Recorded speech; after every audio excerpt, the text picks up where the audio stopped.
Hotspot ఈ movie మనకి 1 year back అయితే రిలీజ్ అయింది. ఇప్పుడు దాని ఓటీటీ వర్షన్ అనేది మనకి ఆహాలో అయితే స్ట్రీమ్ అవుతుంది.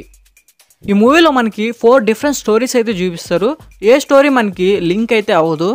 సింపుల్గా చెప్పాలంటే 4 ఎపిసోడ్స్ ఉన్న ఒక మూవీ అని చెప్పుకోవచ్చు. ఇది మనకి యాంథాలజీ టైప్ అయితే మనకి ఈ మూవీ అయితే ఉంటుంది. ఈ 4 స్టోరీస్లో మనకి ప్రతి స్టోరీలో ఒక ట్విస్ట్ అయితే పెట్టుకున్నారు.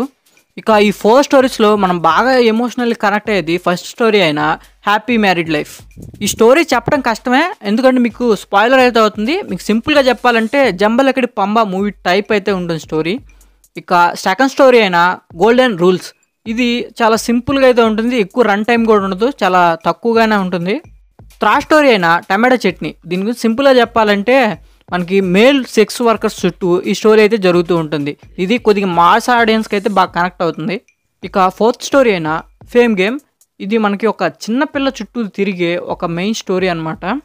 ఇక ఈ 4 స్టోరీస్ మీరు ఫ్యామిలీతో అయితే చూడలేరు, దీన్ని 18+ కింద అయితే చెప్పుకోవాలి. ఎందుకంటే మనకి ఫస్ట్ అండ్ సెకండ్ ఎపిసోడ్స్ మాత్రమే మనం ఫ్యామిలీతో చూడగలం, and third and fourth episodes అయితే మీరు ఫ్యామిలీతో అవాయిడ్ చేయండి.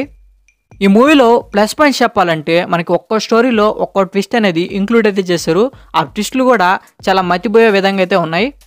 ఇక ఇంకో ప్లస్ పాయింట్ ఏంటంటే ఈ 4 స్టోరీస్ చాలా యూనిక్గా అయితే ఉన్నాయి. ఇంకా ప్రజెంటేషన్లో కూడా చాలా డిఫరెంట్గా అయితే ఉంది. థాట్స్ చాలా కొత్తగా అయితే ఉన్నాయి, మీకు ఖచ్చితంగా నచ్చుతుంది.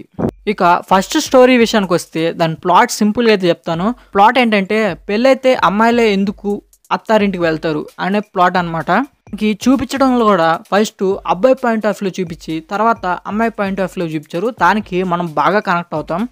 ఇక థర్డ్ స్టోరీ టమాటో చట్నీ, దీంట్లో అయితే మనకి కామెడీ అండ్ సస్పెన్స్ బాగా వర్కౌట్ అయితే. ఇక ఫోర్త్ స్టోరీ విషయానికి వస్తే ఏ ఏజ్లో జరగాల్సినవి ఆ ఏజ్లోనే జరగాలి.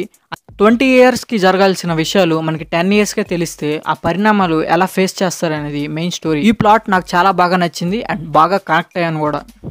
ఈ మూవీలో సినిమాటోగ్రఫీ చాలా బాగుంది అండ్ ఎమోషనల్ సీన్స్కి ఎమోషనల్ బీజియం కూడా చాలా బాగా వర్కౌట్ అయింది. ఇక ఈ మూవీలో మైనస్ పాయింట్స్ విషయానికి వస్తే ఇవి ఇబ్బందికరమైన కొన్ని డైలాగ్స్ అయితే ఉన్నాయి అండ్ సెకండ్ స్టోరీ పెద్ద ఇంపాక్ట్ అయితే ఉండదు. మూవీలో ఉన్నా లేకపోయినా ఒకటే. ఇక కంప్లీట్లీ నేనేమంటానంటే 1 టైం వాచబుల్ మూవీ ఇది. అండ్ ఈ మూవీకి నేను ఫైనల్గా ఇచ్చే rating 3.5 out of 5. So that's for the review guys. ఈ రివ్యూ మీకు నచ్చుంటే లైక్ చేయండి అండ్ ఇలాంటి జెన్యూన్ రివ్యూస్ కోసం మన ఛానల్ సబ్స్క్రైబ్ చేసుకోండి.